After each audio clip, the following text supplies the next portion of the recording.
Yeah almost ready. పాలు పెట్టావు తనకి?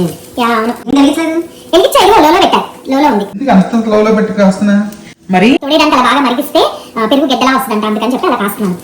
సరే దోశ. 2 hours later. లడ్డు పాలు తోడేయడం మర్చిపోయావు. అప్పుడే ఎక్కడ, ఇంకా కాగుతున్నాయి. ఇంకా ఎంతసేపు కాస్తావు? ఇప్పటికి 2-3 hours అయినట్లుంది. అది పాలు కూడా తగ్గిపోయాయి. ఎందుక వారానికి 1 gallon తీసుకొచ్చాను, ఇప్పుడు 3 gallon వాడుతున్నావు. ఇట్లా కాసి పాలని వేస్ట్ చేస్తున్నావు. 3 days later. లడ్డు పెరిగితేవా? తీసుకొస్తున్నా. పాలన్నీ వేస్ట్ చేస్తున్నాను అన్నాడు కదా, ఇప్పుడు చూద్దాం గుణపాఠం.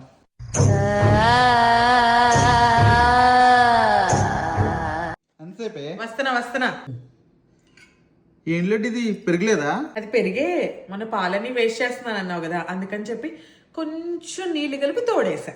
బుద్ధి వచ్చిందమ్మా, ఇంకెప్పుడు అన్న రెగ్యులర్ పెరిగేసి. ప్రతిదానికి ఓవర్ ఎక్స్ప్రెషన్. ఇప్పుడు అనండి.